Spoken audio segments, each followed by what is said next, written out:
Ça fait un peu plus de 2 semaines que ce nouvel iPad Pro M4 a fait son arrivée dans mon quotidien, il est temps de vous en parler. L'iPad Pro M4 représente ce qu'il se fait de mieux chez Apple côté tablette, un iPad qui évolue avec des technologies plus abouties tout en gardant la même recette. C'est un produit qui fonctionne bien, inutile de le rendre différent, ce qu'ils auraient peut-être dû faire, mais en même temps ça pourrait coûter cher et on va en parler. Pendant ces 2 semaines, je l'ai utilisé de la même manière que mon iPad Pro 2021, à savoir regarder du contenu sur YouTube, Canal+, Apple TV+, rédiger des scripts, répondre à des mails, retoucher des photos, naviguer sur le web. À quelques différences près, on garde la même expérience, même OS, même gabarit, même taille d'écran. J'ai malgré tout eu de bonnes surprises, notamment grâce à sa fonctionnalité numéro 1, sa finesse. C'est vrai qu'il est beaucoup plus fin, enfin c'est en réalité quelques millimètres sur le papier, mais une fois en main, l'équilibre n'est plus le même et la prise en main est beaucoup plus agréable. Plus fin, plus léger aussi, quand on se balade avec, c'est un régal, on n'a pas la sensation qu'il soit plus fragile pour autant, surtout qu'il passe la majeure partie de son temps sur le Magic Keyboard. Sa finesse est donc très appréciable, de là devenir un argument pour l'acheter, non. Clairement pas, c'est pas grâce à ça que vous passerez dessus. Mais peut-être pour le Magic Keyboard. Je vous le disais, mon iPad passe les 3/4 du temps dessus. C'est à mon sens le premier produit à acheter si vous comptez vous offrir un iPad Pro. C'est le combo idéal qui rend cet iPad beaucoup plus intéressant pour rédiger dessus, que ce soit pour des recherches web, pour écrire des scripts je vous le disais, ou bien pour de la prise de notes, c'est top. Dans cette nouvelle déclinaison, il est entièrement revu avec une coque faite en aluminium usiné. On garde cette connexion ultra ingénieuse en se clipsant magnétiquement au Smart Connector pour être prêt à l'emploi dès que vous le placez. Il s'incline de la même manière, mais l'angle d'inclinaison est différent, ce qui le rend un peu plus contraignant à utiliser au quotidien. Quand on compare avec mon iPad Pro 2021 et son Magic Keyboard, le degré d'inclinaison est plus adaptable pour le mettre dans l'angle idéal, ce qui n'est plus le cas sur le nouveau. Il a fallu plusieurs fois que je le règle au millimètre près, sauf que ça saute. Et c'est pas top. Par contre, on a enfin une nouvelle rangée de 14 touches de fonctions pour accéder rapidement à des contrôles comme la luminosité de l'écran et le volume, c'est super pratique. Le trackpad avec le retour haptique est parfait, la course des touches est très agréable, le rétroéclairage est plus quali, bref, mis à part ce souci d'angle et peut-être son coloris blanc très salissant, ce Magic Keyboard est très réussi. Malheureusement, il est uniquement compatible avec l'iPad Pro M4. Il permet en tout cas de l'utiliser dans sa position de prédilection, la caméra est passée sur cette tranche horizontale, tout comme Face ID, ce qui est beaucoup plus pratique que de devoir tourner la tête en permanence pour le déverrouiller. Les touches de volume sont désormais inversées, il s'adapte au format horizontal pour lever le volume à droite et le baisser à gauche comme sur le clavier. On n'est plus comme sur une configuration iPhone, à savoir on monte en haut, on descend en bas. C'est un détail, mais il faut s'y habituer. Et puis bien sûr, c'est la position parfaite pour regarder du contenu, d'autant plus grâce à son nouvel écran OLED, le Ultra Retina XDR. Sur le papier, c'est génial. Dans les faits, c'est seulement un écran avec un meilleur contraste, un écran plus lumineux et plus coloré que celui que j'avais déjà avant. Là où la différence est frappante, c'est sur des contenus haute résolution en HDR par exemple, on regarde vraiment le travail effectué sur cet écran en atteignant des noirs ultra profonds, des couleurs très prononcées. Sur des vidéos YouTube plus basiques ou au quotidien, on remarque pas vraiment la différence. Ce nouvel écran, ou plutôt double écran avec le tandem OLED étant plus énergivore, je pensais qu'il allait faire fondre la batterie, mais en fait pas du tout. La batterie est même largement améliorée par rapport à mon iPad 2021, permettant de faire 2 heures, 2 heures et demie d'utilisation par jour. On a donc un très beau design, un écran réussi, une autonomie au point, et pourtant quelque chose ne va pas.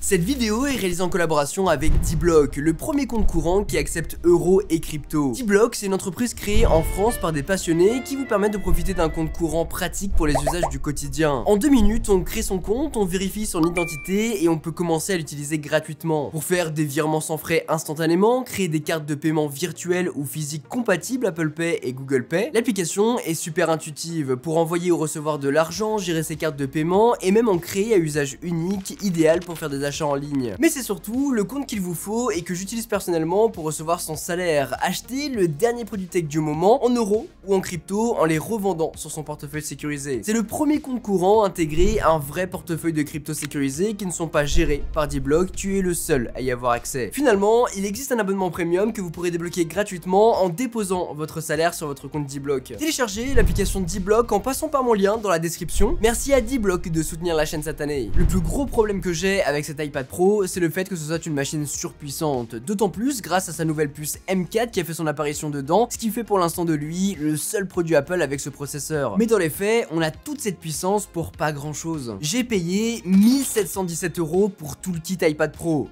L'iPad Pro bien sûr, l'Apple Pencil Pro et le Magic Keyboard. 1717 € et pour ce prix là, je ne peux même pas monter mes vidéos dessus. Pour ce prix là, je n'ai pas la version complète de Photoshop. Pour ce prix là, j'ai toujours une interface web quand je navigue. Il existe une application Final Cut, une application Premiere Rush, une application Photoshop à utiliser sur l'iPad, mais ce n'est pas complet. Autant l'iPad devient pro grâce à certaines fonctionnalités qui le séparent d'un iPad Air M2, à savoir son écran, son design, sa puissance, quelques applications qu'Apple a présentées avec une mise à jour de Final Cut Pro ou Logic Pro qui arriveront plus tard cette année, sans doute des détails logiciels qui vont arriver avec le Always On Display puisqu'on a un écran OLED dessus, quelques jeux également exploitant les performances et le ray tracing de cette puce M4, mais en tant que tel, qu'on ait un iPad Air, un iPad Pro, on garde la même expérience. Ce qui dans les faits est chouette car ça crée une symbiose dans l'écosystème, mais personnellement, mis à part pour les tâches dont je vous ai parlé, je ne peux rien faire de plus dessus. Et ça, c'est toujours dû au fait qu'on ait iPadOS dont on est dépendant, nous limitant à cette interface et ces applications qui sont incomplètes. Aussi pro qu'ils deviennent, il reste toujours un iPad. C'est un super produit, un produit magnifique et très puissant, mais c'est toujours un iPad. Et pas un PC. Je dis pas qu'il est mauvais, bien au contraire, mais il est trop puissant pour en rester à ça, et c'est très frustrant. Au vu de sa puissance et sa portabilité, j'aimerais pouvoir l'intégrer dans mon workflow de travail. Mais pour l'ancrer, il faut que je complexifie, ou plutôt que j'allège mon processus créatif. Sur une machine plus puissante, il faut que j'allège mon workflow pour que ça marche. C'est pas logique. Et c'est pas ce que je recherche. Mais à côté, si Apple aventure l'iPad sur le terrain des Mac en changeant son OS, ça devient très dangereux. Et fatalement, l'un devra laisser sa place à l'autre. L'iPad Pro reste donc enfermé dans son propre écosystème et limité par le plafond de verre que sont les MacBook Air. D'autant que pour la première fois cette année, et comme avec les Mac, on peut personnaliser les iPad Pro avec des puissances différentes, ce qui est aussi contradictoire. On garde la possibilité de changer de coloris, mais plus on augmente en stockage, plus on a de possibilités. Sur les versions 256 et 512 Go, on a le droit à 8 Go de RAM et l'écran standard. Sur les versions 1 et 2 Tera, on double pour atteindre les 16 Go de RAM. À ça s'ajoutent les 10 corps CPU et l'écran nanotexturé en option dont je vous ai parlé dans ma précédente vidéo. On a du pro et du moins pro dans cet iPad, ce qui porte le message à confusion. Finalement, on a ce nouvel Apple Pencil Pro qui évolue avec un design similaire mais de nouveaux gestes. Vous pouvez notamment le pincer pour déployer une palette permettant de changer rapidement d'outils, d'épaisseur et de couleur. Avec le retour haptique pour confirmer les actions à l'aide d'une vibration, on a encore plus d'immersion à l'utilisation. Sur certains outils, on peut faire une rotation du corps grâce au nouveau gyroscope pour utiliser les pointes et les pinceaux de façon plus précise. Et au survol, vous pourrez visualiser ce que vous faites tout en ajoutant une fausse ombre sur la feuille de papier qui reproduit la forme d'un stylo plume ou d'une gomme dans les notes. Ça sert à rien, mais c'est génial. C'est un super outil de création dont je ne suis absolument pas la cible, l'Apple Pencil classique étant largement suffisant pour ce que je fais. Et aussi satisfaisant et efficace qu'il puisse être, si vous voulez l'acheter, vous serez obligé de passer sur un iPad Pro M4 pour l'avoir. Il n'est pas non plus rétro-compatible, j'irai même plus loin en vous disant qu'ils ont apparemment changé la techno à l'intérieur, ce qui ne lui permet même pas de s'accrocher sur mon iPad Pro 2021 et de s'y connecter, alors qu'il se recharge très bien sur le haut juste ici. Si vous le prenez avec cet iPad Pro M4, c'est que vous en avez réellement besoin et que vous allez être créatif dessus, dessiner pour des tâches plus professionnelles, éventuellement.